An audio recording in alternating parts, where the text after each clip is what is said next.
Hi, I'm Adam, and welcome again to Studio Allison, brought to you by Allison Transmission and Propulsion Solutions.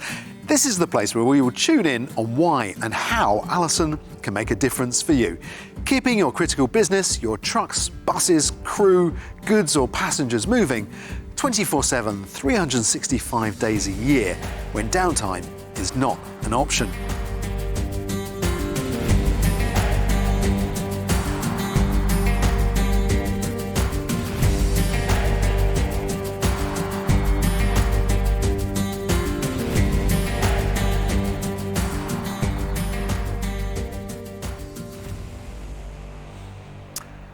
Today, we'll explore the hot topic of alternative solutions and how to make our trucks and buses cleaner and more quiet.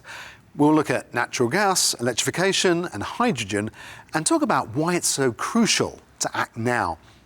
Later on, we'll talk to Alex Shea, an electrification pioneer and Allison's Chief Commercial Officer for Electrification, who will share his fascinating story of his adventurous trip in an electric sports car from Alaska to Argentina. But to start with, joining me here is Short Foss and Edgar Lips of Allison Transmission. A lot of things are happening to enable us to drive cleaner and consequently more and more electric passenger cars coming onto the market. So when it comes to trucks and buses, what's hot and happening these days, Short, and what are the main drivers towards cleaner vehicles? Yeah, well, as you see, of course, the passenger cars are already moving quickly to electrification. What you see for the trucks is happening. So also there will be one big driver is the European CO2 emission legislation. Now that legislation basically puts a very ambitious target to reduce CO2 in the European Union by reducing the CO2 by minus 15% by 2025 and then another 15% by 2030. So adding that up is totally 30% reduction of CO2 on all the trucks that are manufactured by the truck manufacturers in Europe. So they really force the industry to make the shift and drive cleaner. Commitment. It doesn't happen overnight. For Allison Transmission, our commitment to innovation has played out for more than 100 years. It's this innovative spirit that continues to drive us and you into the future.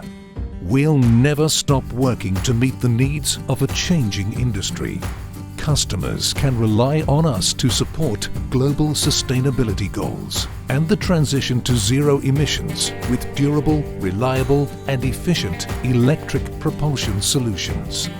We're continually adding forward-thinking industry assets to support the next generation of propulsion solutions, like the Vehicle Electrification and Environmental Test Center, featuring repeatable, reliable, seasonally independent and sustainable vehicle testing in one singular location. And our new Innovation Center, which will help bring new technology and products, including our EV solutions, to market faster and more efficiently. Allison is leading the industry to build a cleaner and more sustainable future so that our customers are more prepared than ever for tomorrow. Together, we'll improve the way the world works. Well, good stuff. So there's a lot of legislation driving this, which I guess is forcing manufacturers to make the switch. Yeah, you're right. You would say actually the industry feels forced by the legislation, but actually what you see happening is that the transformation that will be happening will be really embraced by them. They really are committed to make the change. What you see, there's huge investments in resources being allocated. As an example, Traton is investing 1.6 billion into the e-mobility industry and into their programs. So that's a very good example. Yeah. The end of last year, you also saw that the CEOs of all the large truck manufacturers, they signed a pledge in combination with climate researchers to really basically commit that they will be selling all new trucks by 2040 to be fully electric, so full electric trucks. Well, with a clear sign as well that there's more to be done. They cannot do it on their own, and you need to build the infrastructure to comply. Sounds promising, but 2040, so it won't happen quickly then? Yeah, you would say it'll take some time before that transition is going to take place. But we also have to realize that the European Union, they have invested, now they're going to invest an extra 750 billion into the industry to make Europe cleaner, smarter and more resilient. So that recovery program is the greatest stimulus package in history actually. And that's where really the European Union wants to commit and be the first continent to be fossil-free by 2050. A very ambitious target. Right, well, thanks, Sjoerd, for talking us through these major drivers and barriers for transforming to cleaner transportation. So, Edgar, I guess the big question is, what can fleet managers watching this show right now do to make this happen? And what can Allison add to this journey? Sure. I think it's important to look, when you look at alternative powertrains, that you look at options. What can we buy tomorrow or what can we buy today? Absolutely. Today, the Allison transmission can be easily coupled with gas engines. The advantage is that the gas engines are very volatile engines, and the fully automatic of Allison will be compensating on these kind of things. So also that piece of the power shifting will help in that manner. Okay, that's great. But this solution still doesn't have zero emissions, does it? Are there any solutions available right now which have no gas emissions? Yeah, it's the same like with gas engines. You can also couple our transmissions with electrical motors.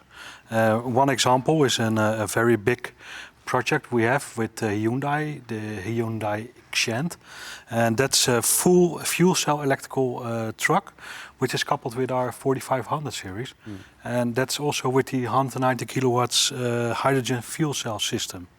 The nice thing is you can also do this with existing Allison fleets. So the Allison fleets can change the combustion engine with an electrical engine. Right. Well, that sounds very promising, and it's something you can already get now, is it? Yeah, correct. The thing is, we also have a project with a battery-propelled engine, so it's electrical, and that's with a big crane on the back of a truck. And this truck is operated by Vlot Logistics and is made by Amos in the Netherlands.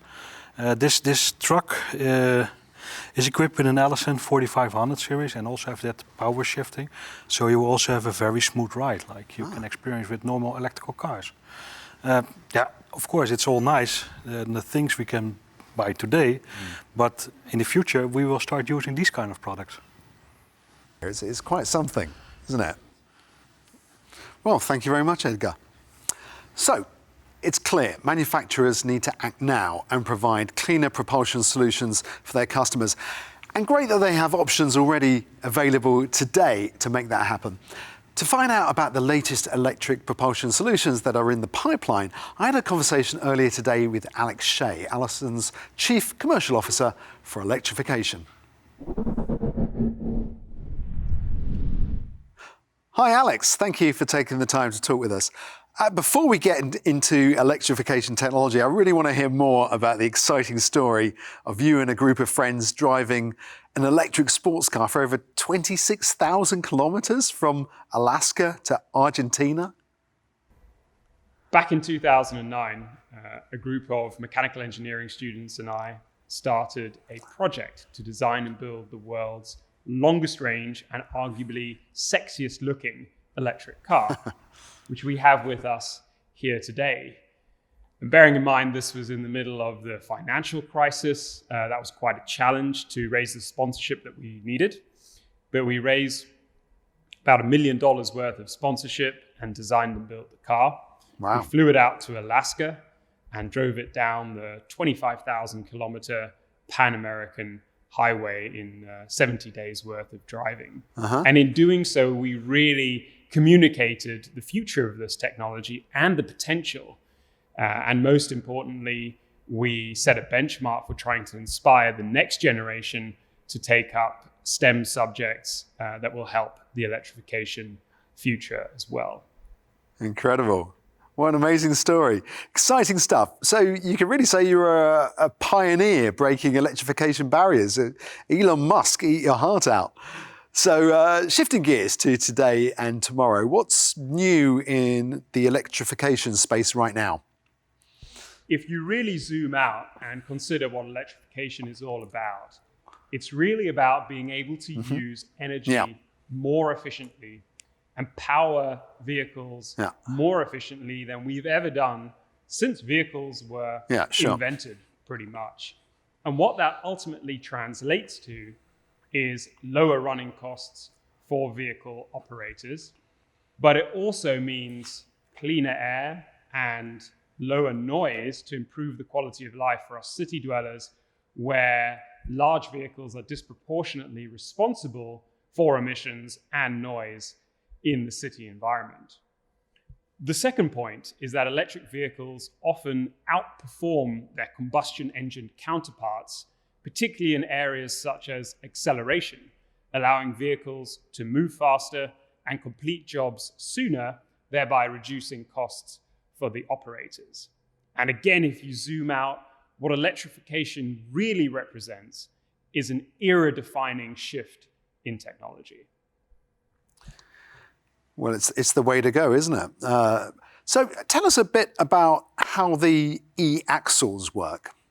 Allison has a number of electrification programs underway. Of course, we have our eGen Flex electric hybrid solution, which is focused primarily on transit. But we also have significant investments in e-axles, or electrified axles. And what we have done here is pursued quite a different architecture to many of our competitors. And one of the key differences in that architecture is the ability to locate the axis of our motors parallel to the axis of the axle. That's quite a mouthful, but what it means is a much more efficient transfer of energy between motors and wheels, which ultimately improves performance and reduces running costs. What else can this e-axle technology bring to truck manufacturers? Two things I think that are really important for truck manufacturers as they think about e-axles. Firstly, e-axles help truck manufacturers meet their upcoming emissions legislation requirements. In Europe, for example, we have the European Union imposing strict legislation in 2025 and 2030, helping OEMs to bring down the fleet emissions of the vehicles that they sell.